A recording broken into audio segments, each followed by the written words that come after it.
पश्चिम बंगाल में भारतीय जनता पार्टी की सरकार आने के बाद कोलकाता म्युनिसिपल कॉरपोरेशन ने कोलकाता के एक स्ट्रीट का नाम चेंज करके स्वर्गीय आदरणीय गोपाल मुखोपाध्याय आदरणीय गोपाल पाठा के नाम पर कर दिया।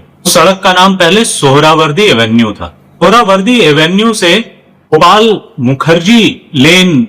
मुखर्जी एवेन्यू तक का नाम होने पर जो उसका इफेक्ट होना था वही हुआ। एक उसको लेकर कंट्रोवर्सी स्टार्ट हो गई। तो एक आम आदमी के परसेप्शन में, एक आम आदमी के समझ के अनुसार दो लोग कंप्लीटली डाउन डस्टेड खत्म हो चुके हैं, इनको जनता ने पूरी तरह से रिजेक्ट कर दिया है, जो पूरी तरह से इग्नोर्ड हैं। इस तरह के सो कॉल्ड इंटेलेक्चुअल्स इस बहस को स्टार्ट करके, इस बहस को सेंटर में लाके, और इसके ऊपर कुछ पॉलिटिकल पार्टीज भी जिस तरह से बहस करके ये बताने की कोशिश कर रही है तो सड़क का नाम भारत के बंटवारे के पहले बंगाल के जो प्रोविंशियल गवर्नमेंट थी उसके जो प्राइम मिनिस्टर थे हुसैन सईद सोहरावर्दी, उनके नाम पर नहीं बल्कि उनके एक मैटरनल अंकल के नाम पर था जिनका नाम हसन सोहरावर्दी था। और उनके बारे में तमाम बातें बताई जा रही हैं कि वो सर्जन थे, वो कोलकाता यूनिवर्सिटी के वाइस चांसलर थे और तमाम तरह की बातें। फिर उस सोहरावर्दी फैमिली के बारे में बताया जा रहा है कि उसमें लॉयर्स थे, एजुकेशनिस्ट थे और दुनिया भर की तमाम चीजें थी। क्या नहीं था उस फैमिली के साथ। ये सब बातें ठीक है, ये सब बातें जायज है, आप इसको एकेडमिक डिबेट में ये बातें कह सकते हैं, लेकिन राजनीति एकेडमिक डिबेट से नहीं चलती। वोट देने का अधिकार भारत की आजादी के पहले भले कुछ गिने चुने लोगों के पास था, लेकिन अब गिने चुने लोगों के पास नहीं है। जनता क्या समझती है, किसी भी पॉलिटिकल डिबेट से जनता को क्या समझ में आता है, किसी भी कंट्रोवर्सी से जनता को क्या समझ में आता है, महत्वपूर्ण मुद्दा ये है कि कॉमन लोगों के लिए क्या इससे निष्कर्ष निकलता है। और इस तरह के डाउन एंड डस्टेड लोग जो पॉलिटिकली रिजेक्टेड हैं, पॉलिटिकली हाशिए पे ढकेल दिए गए हैं, इग्नोर किए जा रहे हैं, वो लोग इसमें एकेडमिक डिबेट लाकर क्या कहना चाहते हैं। सोहरावर्दी नाम सुनकर आपके जेहन में क्या आता है? एक तो ये है, बहुत सारे लोगों को तो इस नाम से फर्क ही नहीं पड़ता। बहुत सारे लोग जरूर इसको इसी तरह देखेंगे कि सोहरावर्दी कोई एक मुस्लिम नाम लगता है, उसको बदल कर आदरणीय गोपाल मुखर्जी के नाम पर कोई सड़क कर दी गई जो एक हिंदू थे। कुछ लोग जो सामान्य जानकारी रखते हैं उनके लिए सोहरावर्दी नाम हुसैन सोहरावर्दी से ही आता है। उनके लिए उनके परिवार की हिस्ट्री कोई मायने नहीं रखती। आदरणीय प्रधानमंत्री ने विभाजन विभीषिका दिवस घोषित किया और उस दिन 14 अगस्त को हमारा पूरा देश ये याद करता है कि विभाजन को लेकर देश के विभाजन को लेकर देश में किस तरह की घटनाएं हुई थी, देश में वो क्या स्थितियां बनी थी जिनके वजह से देश का विभाजन हुआ धार्मिक आधार पर। इस विभाजन विभीषिका दिवस का ही एक हिस्सा है कि सड़क का नाम सोहरावर्दी स्ट्रीट होना और उसका नाम बदलकर गोपाल मुखर्जी स्ट्रीट कर दिया जाना। अब वो सोहरावर्दी सरनेम है, वो सोहरावर्दी बेसिकली किसके नाम पर रखा गया था, इससे बहुत ज्यादा फर्क कॉमन लोगों के लिए नहीं पड़ता। कॉमन लोगों के लिए तो ये है कि अगर वो जानेंगे, वो विभाजन विभीषिका दिवस के बारे में जानेंगे, कोलकाता किलिंग्स के बारे में जानेंगे, डायरेक्ट एक्शन डे के बारे में जानेंगे, तो वो हुसैन सोहरावर्दी का नाम ही जानेंगे। वो उनके एटर्नल अंकल या उनके परिवार की हिस्ट्री के बारे में नहीं जानेंगे। और वो ये जानेंगे कि उस व्यक्ति ने कोलकाता में हुए जघन्य नरसंहार को किस तरह से सपोर्ट किया था, किस तरह से उसमें एक भूमिका निभाई थी। यही कारण है कि उस सड़क का नाम बदलकर किसी दूसरे ऐसे व्यक्ति के नाम पर रखा गया है जो उस डायरेक्ट एक्शन डे से उतने ही ज्यादा इन्वॉल्व हैं जितने ज्यादा इन्वॉल्व सोहरावर्दी थे। बस अंदर इतना है कि सोहरावर्दी अगर एक तरफ से कर रहे थे तो इन्होंने दूसरे तरफ से प्रतिकार किया था। आदरणीय गोपाल मुखोपाध्याय, आदरणीय गोपाल पाठा ने। आदरणीय गोपाल पाठा के साथ भी हिस्टोरियंस फिर अपने पॉलिटिकल गेन के लिए, अपनी बात को मनवाने के लिए, अपने इंटेलेक्चुअलिज्म को बचाए रखने के लिए ये जोड़ रहे हैं कि वो क्या थे, उनको गैंगस्टर और कंट्रोवर्शियल फिगर बनाने की कोशिश हो रही है। सारी बातें ठीक है, एक अंतर है हुसैन सोहरावर्दी में और आदरणीय गोपाल मुखर्जी में, और वो अंतर ये है कि आदरणीय गोपाल मुखर्जी ने जो भी किया वो रिस्पॉन्स था, वो प्रतिकार था, वो हमला नहीं था। दो शब्दों में जो फर्क है, ये फर्क आदरणीय गोपाल मुखर्जी को आदरणीय गोपाल मुखर्जी बनाता है और हुसैन सोहरावर्दी को सोहरावर्दी के नाम पे रख देता है, और जिसकी वजह से इस रोड का नाम चेंज हुआ। हुसैन सोहरावर्दी बंगाल के प्रीमियर थे, प्रोविंशियल गवर्नमेंट में वो वहां के प्रधानमंत्री थे। उनकी जिम्मेदारी क्या थी? लोगों की सुरक्षा, लोगों का वेलबींग। उन्होंने किया क्या? बंगाल के तत्कालिक गवर्नर ने ये कहा अपनी रिपोर्ट में कि जो इंडिपेंडेंट व्यूअर्स थे उन लोगों का ये कहना है कि हुसैन सोहरावर्दी ने पुलिस या मिलिट्री के इंटरवेंशन को इसमें एक तरह से रोका।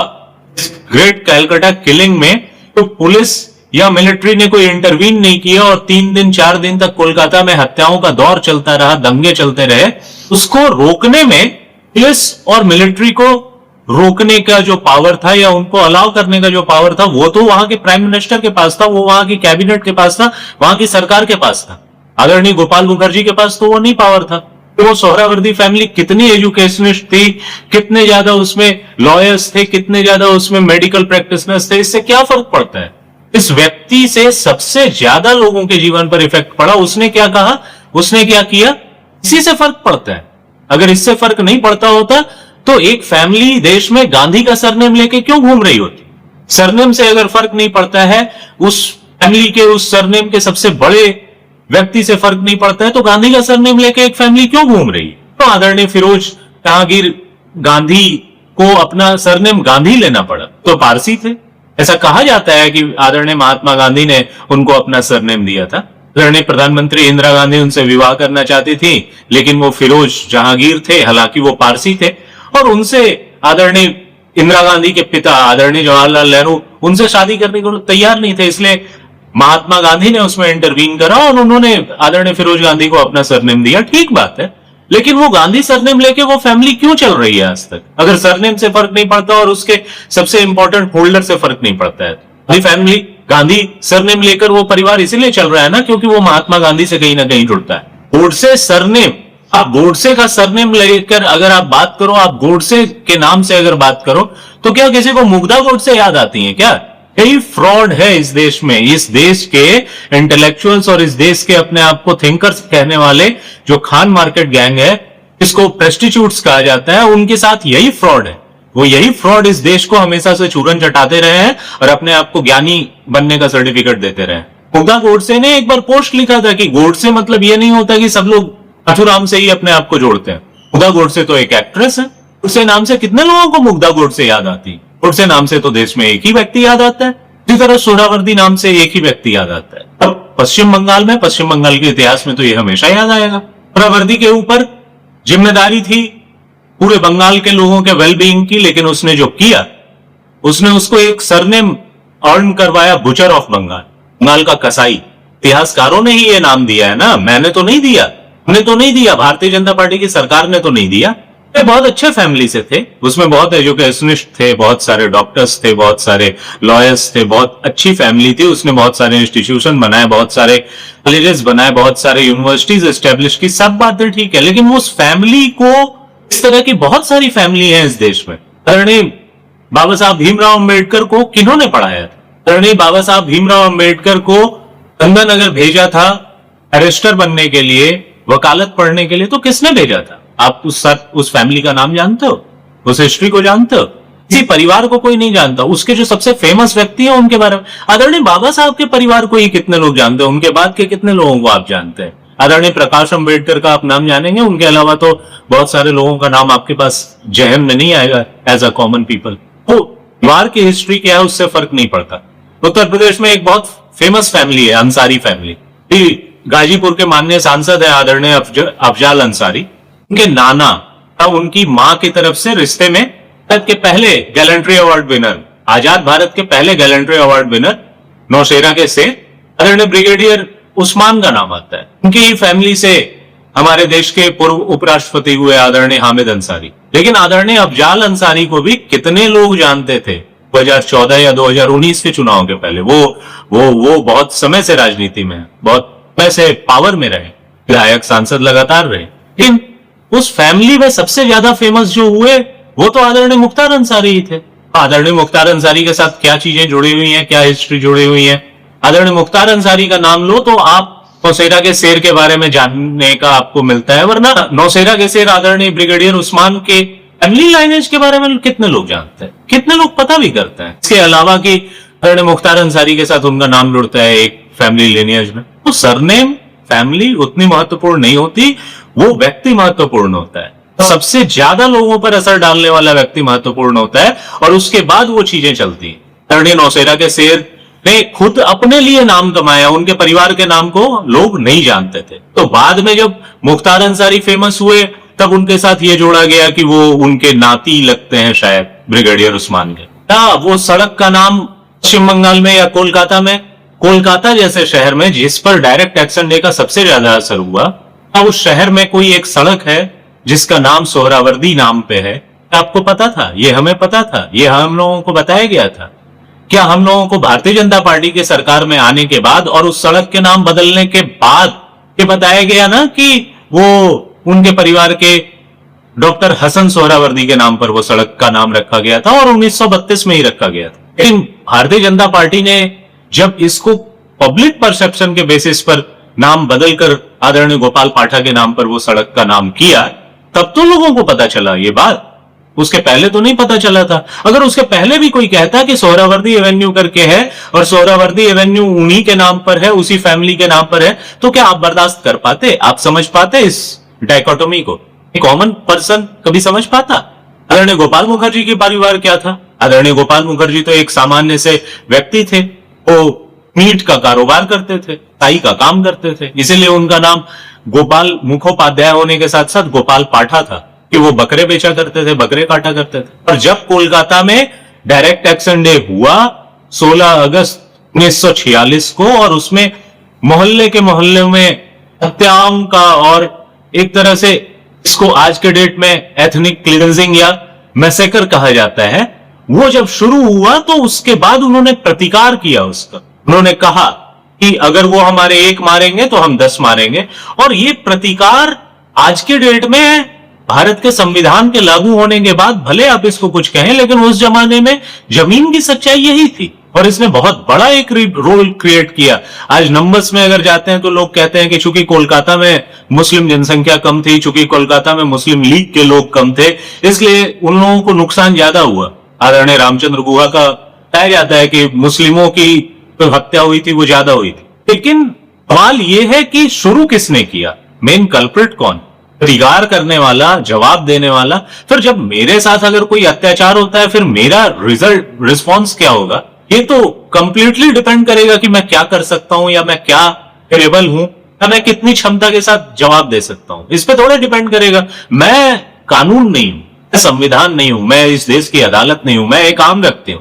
मेरा रिस्पॉन्स तो उसी अनुपात में होगा, ये जरूरी नहीं है, उससे बहुत ज्यादा भी हो सकता है, बहुत कम भी हो सकता है। कानून जब सजा देता है तो किसी अपराध के समकक्ष सजा देता है। जब उस पर कोई फैसला करते हैं तो अपराध को देखकर, उसके नेचर को देखकर, उसकी हिस्ट्री को देखकर, उसके मेरिट को देखकर फैसला करते हैं। एक कॉमन मैन, सब आदमी ऐसा नहीं कर सकते, इसलिए वो आदरणीय न्यायाधीश के चेयर पे बैठे हैं, इसलिए उनके पास वो अधिकार है, इसलिए उनके पास वो दायित्व है। कॉमन मैन के पास ये दायित्व थोड़े। अगर मैं तगड़ा रहूंगा, उत्तर प्रदेश के मुख्यमंत्री ने कहा था कि अगर आप बहुत कमजोर भी रहेंगे आप एक झापड़ तो मारेंगे, तो कोई आपको मारता है तो। अगर आप बहुत कमजोर रहेंगे तो आप चुपचाप घर चले आएंगे, अगर आप तगड़े रहेंगे तब तो आप क्या करेंगे आप खुद जानते हैं। तो समाज की हकीकत तो यही है, लोगों की हकीकत तो यही है।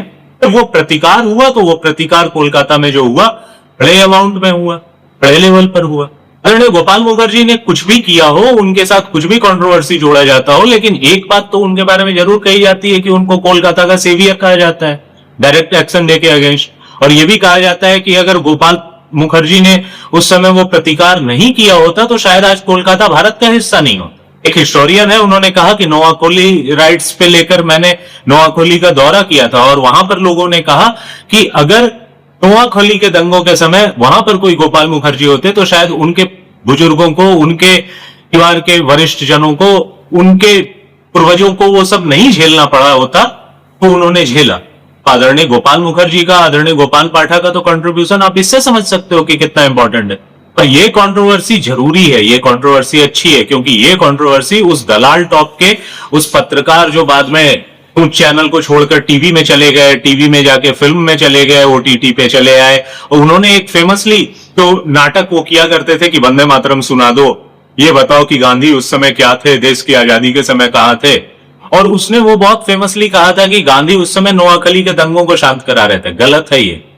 उनके चैनल पर भी एक निखिल करके आते थे, उन्होंने भी बताया था कि सोहरावर्दी के एपिसोड में कि उन्होंने गांधी को नोआखली नहीं जाने दिए, और आदरणीय महात्मा गांधी सोहरावर्दी के साथ कोलकाता में थे जब नोआखली के दंगे हो रहे थे। और आज ये कहा जाता है कि चूंकि डायरेक्ट एक्शन डे में इतना कुछ कोलकाता ने देख लिया था, इसलिए कोलकाता आजादी के समय रिलेटिवली शांत था, लेकिन ये पूरी सच्चाई नहीं है। कोलकाता शांत था ना, क्योंकि वहां पर लोगों ने झेला था, वहां पर लोगों ने देखा था कि किसके साथ क्या हो सकता है। नोआखली में क्यों दंगे हुए, और वो भीषणतम दंगे हुए जिसको कि तक के इतिहास में, विभाजन के इतिहास में एक रक्तम हिस्सा माना जाता है। आप सिर्फ ये कह दो कि कोलकाता शांत रहा, पंजाब में दंगे हुए, बंगाल शांत रहा था, पिटगांव में क्या हुआ, बंगाल के जो बांग्लादेश में चला गया हिस्सा, उसमें कितनी जगहों पर क्या क्या हुआ, आपको पता है क्या? आप उसके बारे में बात करते हो?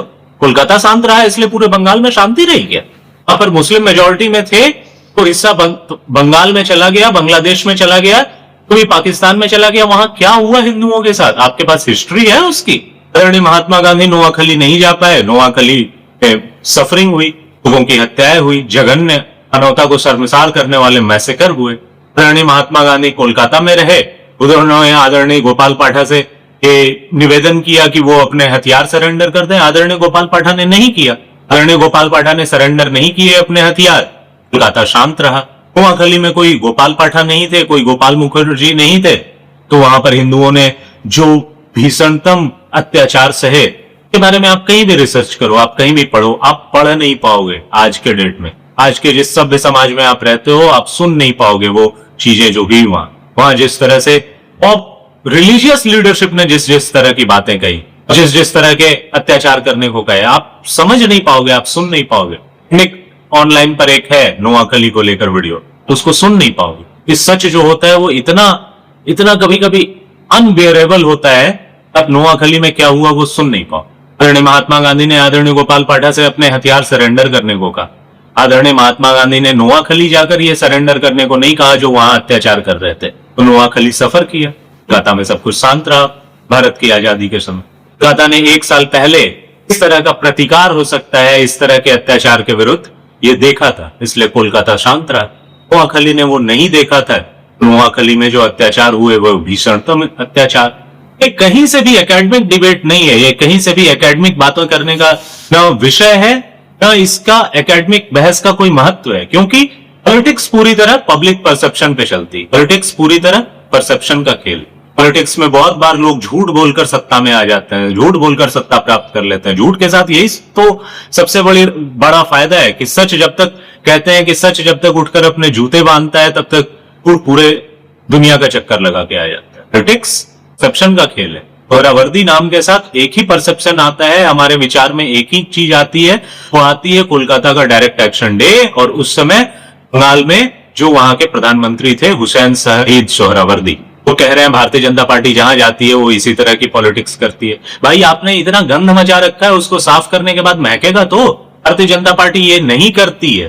भारतीय जनता पार्टी तो आपको वो सच बता रही है जो आपने दबा रखा है, तो आप देखना, सुनना, समझना, जिसकी आहट पाकर आपको डर लगने लगता है। भारतीय जनता पार्टी को डेवलपमेंट के लिए नहीं चुना जाता। भारतीय जनता पार्टी को उसी तरह जनता चुनती है जिस तरह कोलकाता में प्रतिकार हुआ था, तो रिस्पांस में चुना जाता है भारतीय जनता पार्टी को। भारतीय जनता पार्टी को लोग इसलिए नहीं चुनते कि भारतीय जनता पार्टी की पॉलिसीज बहुत अच्छी लगती हैं और बाकियों के पॉलिसीज को जब देखते हैं तो वो बहुत गड़बड़ है। ये पॉलिटिकल पार्टी एक ही तरह की पॉलिसीज अपनाती है, लेकिन भारतीय जनता पार्टी को तो एक रिस्पांस के तौर पर चुना जाता है। उसके बाद भारतीय जनता पार्टी नहीं रहती है, वो अपने डेवलपमेंट के नाम पे, अपने पॉलिसीज के नाम पे। भारतीय जनता पार्टी को इसलिए पश्चिम बंगाल ने नहीं चुना है कि रोजगार दिलाए, विकास करे, वो सब चीजें ठीक है, लेकिन ये तो एक सत्ता बदलने का वोट था, और इसीलिए भारतीय जनता पार्टी को लाया गया है। इसी विचार के साथ लाया गया है, इसी रिस्पांस के साथ लाया गया है, इसी सोच के साथ लाया गया है, और भारतीय जनता पार्टी लोगों के सोचों के ऊपर खरी उतर रही है। सोहरावर्दी का नाम मिटा रही है, वो गोपाल पाठा के नाम को अमर कर रही है।